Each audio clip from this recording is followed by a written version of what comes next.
মুছলমানে আন ধৰ্মৰ সৈতে বিয়া নহয়।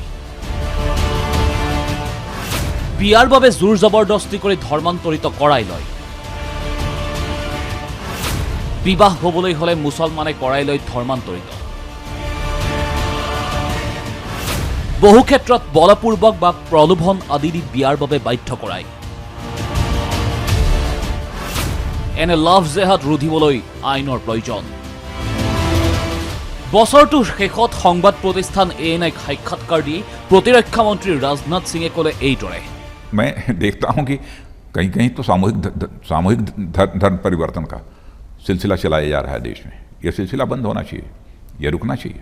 और जहाँ तक मुस्लिम समाज का प्रश्न है, मुस्लिम समाज के अंदर जहाँ तक मेरी जानकारी है, हो सकता है कि उसमें कहीं पर कोई कमी हो कि शायद दूसरे धर्म के लोगों से मुस्लिम समाज के लोग शादी नहीं कर सकते। तो शादी करने के लिए कन्वर्जन कराना, मैं समझता हूँ कि इसे मैं व्यक्तिगत रूप से उचित नहीं मानता हूँ।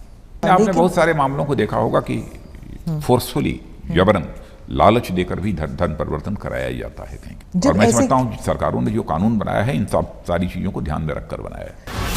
লাভ জেহাদ চীন পাকিস্তান কৃষকৰ আন্দোলন। প্ৰতিটো বিতৰ্কৰ প্ৰতিটো প্ৰশ্নৰ উত্তৰ দিলে প্ৰতিৰক্ষা মন্ত্ৰী ৰাজনাথ সিঙে।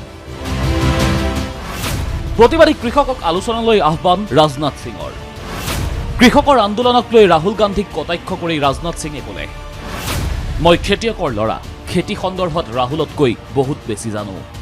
राहुल जी आयु में तो मुझसे छोटे हैं, लेकिन कृषि के बारे में उनसे मैं ज़्यादा जानता हूँ, क्योंकि किसान माँ की कोख से ही पैदा हुआ हूँ।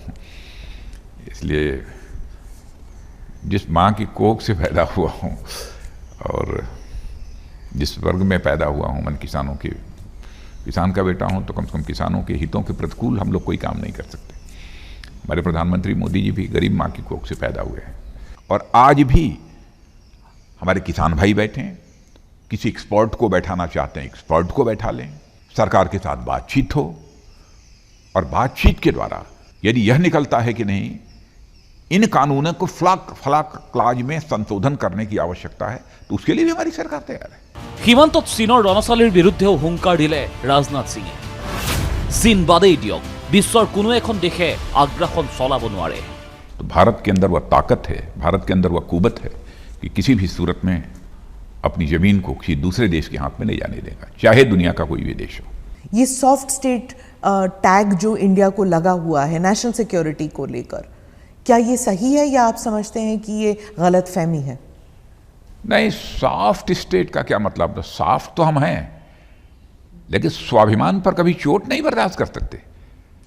सॉफ्ट होने का मतलब ये नहीं होता है कि कोई हमारे ऊपर चोट करे, हमारे स्वाभिमान पर चोट पहुंचाने की कोशिश करे और हम चुप्पी साध कर हाथ बांध कर बैठे रहें। ऐसा भारत नहीं रहा है। Bureau report, UA 365।